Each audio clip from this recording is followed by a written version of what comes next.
Física moderna se refere a um conjunto de teorias surgidas no começo do século XX. É importante destacar que a física moderna não é a física que a gente vê atualmente. A física que a gente vê atualmente é a física contemporânea. A física moderna se refere à física da Idade Moderna. A gente divide a física moderna em três tópicos básicos: a teoria da relatividade, física quântica e física nuclear. Nesse tópico 1, a gente vai falar sobre física quântica, e no tópico 3, a gente vai falar sobre a teoria da relatividade. Nesse módulo de física quântica, vamos falar sobre radiação de corpo negro, efeito fotoelétrico e também o princípio de incerteza de Heisenberg. Física quântica é a transformação mais profunda pela qual a física passou desde a época de Newton. A física clássica, que é a física newtoniana, ela lida com fenômenos macroscópicos da escala familiar, a escala do nosso cotidiano, e possibilita a formação de imagens intuitivas desse conceito, com base na nossa experiência cotidiana. Já a mecânica quântica, ela lida com fenômenos quânticos, os fenômenos que não se aplicam ao nosso cotidiano. Se eles se aplicassem, um fenômeno como esse da imagem seria possível, e evidentemente que a gente sabe que ele não é. A mecânica quântica é um conjunto de teorias que estuda sistemas físicos da ordem de escalas atômicas, 10 na menos 15 centímetros, e eles obtêm sucesso na atribuição de valores de grandezas quantizadas. Ele não apresenta valores contínuos. Por exemplo, a energia do elétron, ela tem determinados valores, 3,4 volts, 13,6 volts, não apresentam valor intermediário entre esses dois valores. Vou fazer agora uma breve contextualização de como era o conhecimento físico no final do século XIX, das teorias que a gente tinha. Então, nessa época, vigorava a mecânica clássica. Começou lá com Galileu Galilei, em 1564 a 1642. Ele publicou uma série de livros, dentre os quais vou destacar aqui o Diálogo sobre os dois principais sistemas de mundo, em que ele apresenta suas ideias sobre o universo, sobre as leis da mecânica, na forma de diálogo entre as três pessoas. Nessa época, vigorava a mecânica de René Descartes. Ainda não tinha nem nascido Isaac Newton ainda. Isaac Newton, em 1687, publicou os Principia, e nele apresentou todas as leis básicas da mecânica, aquelas leis que a gente estudou lá no primeiro ano. Nessa época também, William Gilbert tinha estudado sobre eletricidade, sobre magnetismo, e tinha feito os primeiros experimentos da história sustentados e reconfirmados. Ele publicou na sua obra De Magnete, em 1600. Nessa época também, o Coulomb tinha publicado em 1785 alguns trabalhos sobre eletrostática. Falamos sobre a lei de Coulomb no primeiro trimestre. Nessa época também, o Gray publicou alguns trabalhos sobre condutores, isolantes, também vimos isso no primeiro trimestre. Ørsted publicou em 1820 um trabalho sobre corrente elétrica criando um campo magnético, ou seja, aí já o início da eletricidade. O Maxwell, James Maxwell, é um inglês que ele unificou a eletricidade e o magnetismo. Foi ele também o responsável por fazer a primeira fotografia colorida, que é essas que vocês estão vendo à esquerda aí, em 1861. Boyle publicou em 1661 estudos sobre a dilatação dos gases. Laplace e Lavoisier fizeram estudos sobre o calor, publicados em 1780. Boltzmann publicou ali em 1844, até 1906, um trabalho sobre a teoria cinética dos gases, sobre a mecânica estatística. Dessa época, o Snell, holandês, publicou algumas, as leis da refração em 1621. A lei de Snell, que vocês viram no segundo ano, é em homenagem a esse holandês. Dessa época também, o Huygens publicou seu tratado sobre luz em 1690. Na óptica, em 1802, Thomas Young publicou um trabalho sobre interferências luminosas. Essa imagem que vocês estão vendo à esquerda É uma demonstração de duas ondas, a fenômeno de interferência de duas ondas sobre uma cuba. Em 1816, o Fresnel publicou um estudo sobre a difração. As lentes de automóveis são equipadas com uma lente de Fresnel. Ao final do século XIX, então, a gente já estava munido com a mecânica newtoniana bem testada, as equações de Maxwell, e muitos físicos acreditavam que estava quase tudo já entendido na física. As leis de Newton para a mecânica e a gravitação descreviam com grande precisão o comportamento dos corpos celestes e terrestres. As propriedades elétricas e magnéticas haviam sido unificadas na teoria eletromagnética do Maxwell, e ele provou que a luz era uma onda eletromagnética que se propaga pelo espaço, assim como são os raios-x ou ultravioleta. O espectro magnético está representado aí. Do lado esquerdo temos as ondas de rádio, de maior comprimento de onda e menor frequência, e do lado direito temos os raios gama, de maior frequência e menor comprimento de onda. A parte visível de todo esse espectro eletromagnético é só essa parte aqui do meio, que está destacada aqui, que vai do violeta até o vermelho. Tudo que está abaixo do violeta é ultravioleta, a gente não enxerga. Tudo que está acima do vermelho é o infravermelho e a gente também não enxerga. Lembrando então que uma onda eletromagnética é uma combinação de campos magnético e campo elétrico que vibram de forma perpendicular. Alguns modelos na física clássica estavam em crise. Todos os objetos que não estão no zero absoluto emitem radiação eletromagnética. A física clássica explicava esse fenômeno através da vibração térmica dos átomos e moléculas, que provoca a aceleração de cargas, emitindo radiação.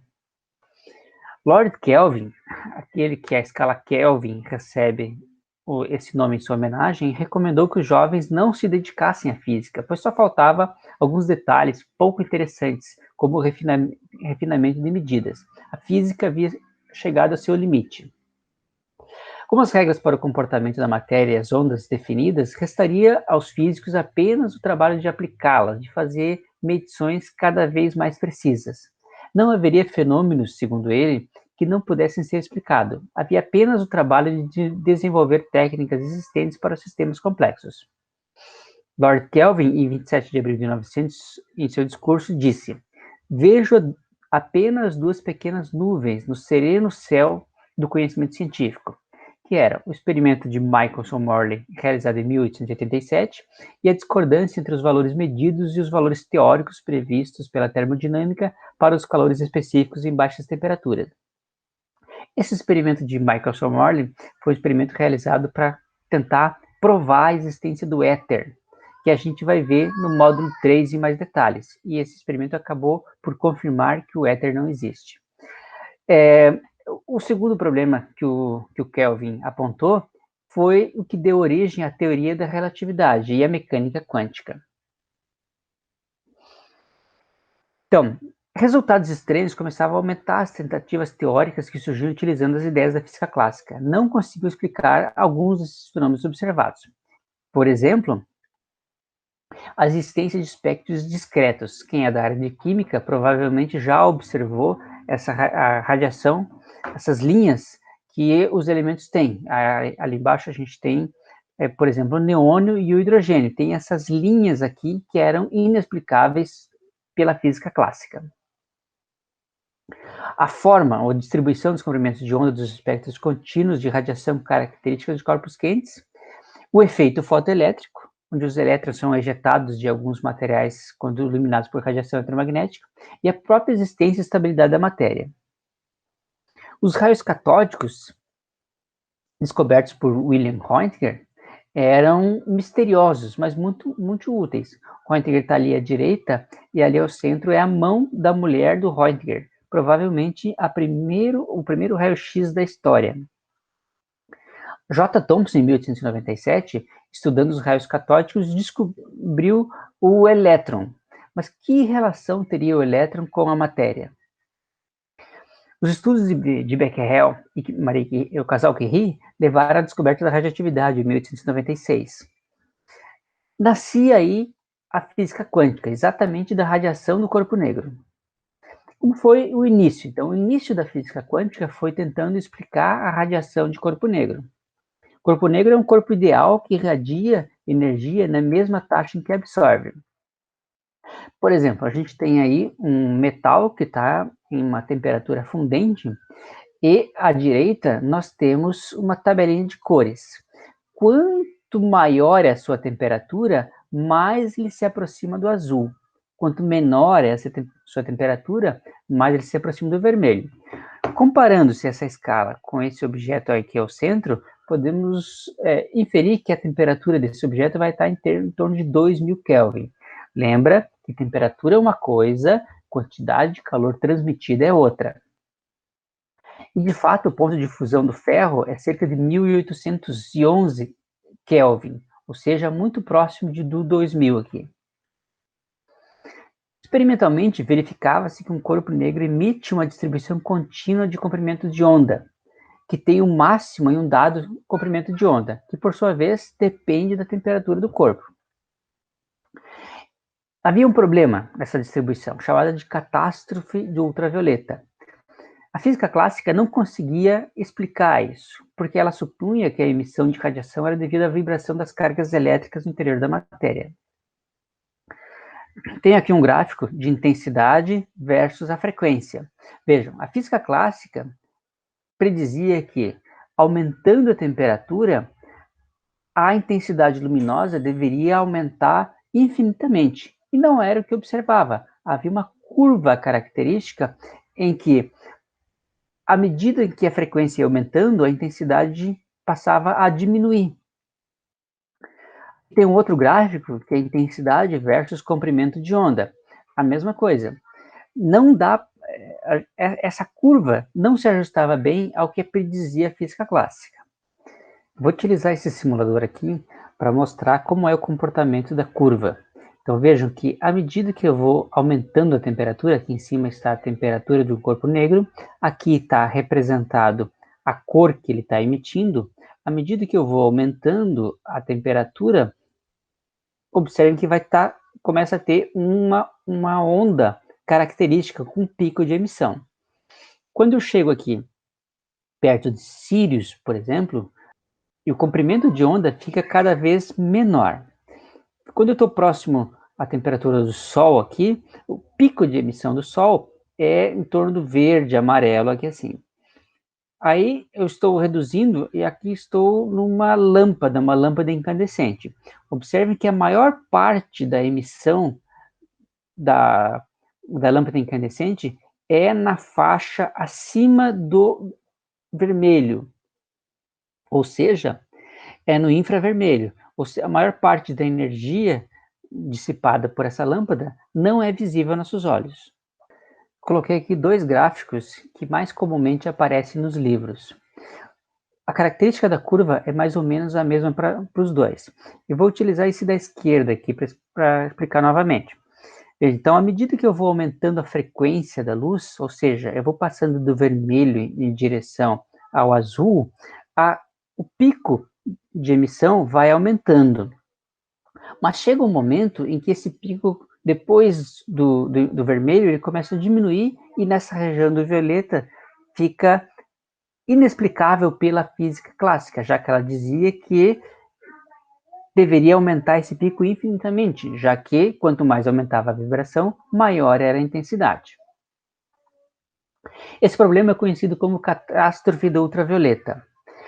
Na mecânica clássica, o irradiador, então, de energia, os átomos, atuaria como um vibrador natural. Quanto maior a vibração, maior seria a energia irradiada. Max Planck, para tentar resolver esse problema, procurou explicar a natureza da radiação eletromagnética emitida em 1900. Em 1918, ele foi agraciado com o Prêmio Nobel por essa explicação. Max Planck, para tentar solucionar esse problema, propôs uma equação para resolver isso, que é essa equação que está no meio da tela. Nela, ele propunha que a energia eletromagnética não seguia a descrição clássica, mas poderia ser emitida em pacotes discretos de energia proporcionais à frequência. Aqui, esse termo é a frequência, K é a constante de Boltzmann, T é a temperatura, e este H é a constante de Planck.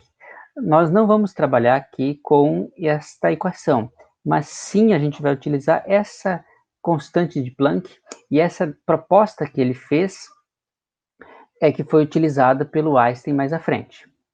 Então, a hipótese que o Planck propôs é que a matéria não absorve e emite energia de forma contínua, ela emite em pacotes, que mais tarde foram chamados de quanta de luz.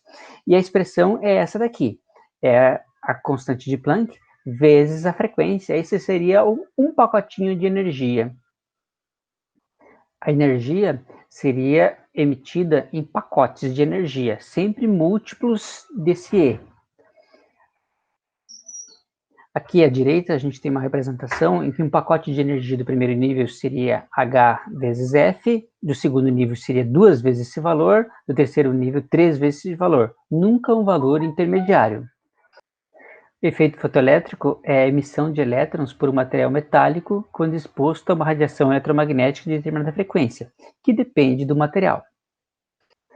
Einstein, em 1905, utilizou a hipótese de Planck para explicar o efeito fotoelétrico. Ele disse que o efeito é uma consequência da interação entre a radiação e a matéria. Ele disse que a energia cinética que um elétron sai é igual a constante de Planck vezes a frequência menos uma função trabalho. Essa função trabalho é característica de cada material. Vou utilizar esse simulador para explicar o efeito fotoelétrico. Vocês também têm um vídeo aí disponível no Moodle que mostra uma experiência realizada nos laboratórios de física da URGS em que a gente demonstra o efeito fotoelétrico, certo? Então, aqui nessa parte eu tenho o elemento químico, que no caso é o sódio, e aqui eu tenho um feixe de luz que eu consigo variar o comprimento de onda. Eu vou, na minha simulação aqui, ligar esse feixe de luz. Vou aumentar aqui um pouquinho a intensidade, tá certo?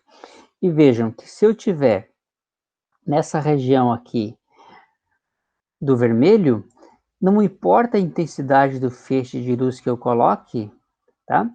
Não vai arrancar nenhum elétron desse lado aqui. Já se eu começar a me aproximar aqui da região do violeta, vão começar a ser arrancados alguns elétrons.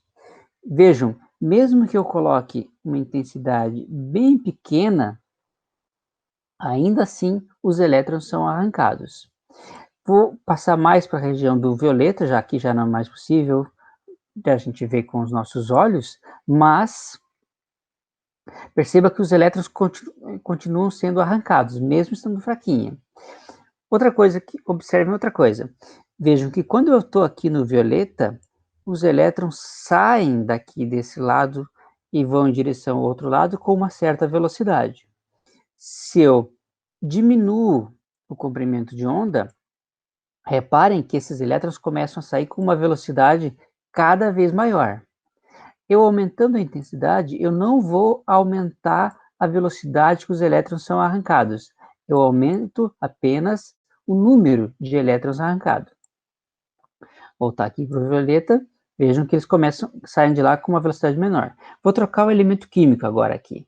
Vou pegar aqui e colocar, por exemplo, o magnésio. Vou passar aqui para a região próxima ao violeta, vejam que não tem nenhum elétron sendo arrancado dali. Quando eu passo aqui para uma região de menor comprimento de outro, o violeta, começam os elétrons a ser arrancados. Qual é a diferença entre o magnésio nessa faixa do espectro e o sódio nessa faixa de espectro? Por que o sódio arranca e por que o magnésio não arranca? Eu vou voltar aqui para o magnésio, não está arrancando. A diferença que o Einstein propôs é que existiria que cada elemento químico teria uma função trabalho. A explicação teórica que o Einstein apresentou é que cada elemento químico tem, então, uma função trabalho diferente. E a energia cinética, a velocidade com que esses elétrons seriam arrancados, seria a diferença entre a energia do fóton e a função do trabalho, que é uma característica do material. Quanto maior essa função trabalho, maior teria que ser a energia para arrancar esse elétron. Quando o fóton atinge o cátodo, parte da energia do fóton é absorvida pelo elétron e parte dela é usada para arrancar o elétron, que sai de lá com uma certa velocidade. Uma função trabalho característica dos materiais é em torno de 4 a 5 volts. Então, os elétrons são ejetados com esta velocidade de acordo com o material deles. Essa nova teoria do Einstein encontrou muita resistência entre grandes nomes da física. Por exemplo, Robert Millikan, grande físico, ele não acreditou na teoria e passou mais de 10 anos fazendo uma série de experiências tentando provar que a predição do Einstein era incorreta. Mas depois desse tempo ele falou: contra todas as minhas expectativas, vi-me obrigado, em 1915, a afirmar sua completa verificação experimental, embora nada tivesse de razoável, uma vez que parecia violar tudo o que conhecíamos sobre a interferência da luz. Em 1913, 4 físicos alemães, dentre os quais o próprio Planck, encaminharam à Academia de Ciências da Prússia uma proposta inusitada: a eleição para membro titular da Academia Albert Einstein, um jovem de apenas 34 anos. Nessa proposta, terminava dizendo o seguinte: em suma, pode-se afirmar que não há praticamente nenhum dos grandes problemas em que a física moderna é tão rica ao qual Einstein não tenha dado alguma notável contribuição. Que ele às vezes tenha errado o alvo em suas especulações, como por exemplo, em sua hipótese dos quanta de luz, não pode ser realmente tomado como uma acusação muito séria contra ele, pois não é possível introduzir ideias verdadeiramente novas, mesmo nas ciências mais exatas, sem correr algum risco de vez em quando. Em 1921, Einstein recebeu o prêmio Nobel pela explicação da teoria do efeito fotoelétrico. Algumas aplicações do efeito fotoelétrico, para encerrar. Detectores de fumaça. Há aqui um detector e há aqui um feixe de luz. Quando a fumaça entra por esse detector, o feixe de luz é desviado, bate no detector, que basicamente funciona segundo o efeito fotoelétrico, e acusa a presença de fumaça. Sistemas de iluminação pública. Temos aqui um LDR, e quando bate a luz solar nele, esse LDR basicamente é um resistor que sua resistência elétrica depende da luminosidade. Ele tem, quando bate a luz, a resistência dele é alterada, sabe-se que é dia ou que é noite, e pode-se acender uma lâmpada, acionar uma mola, etc.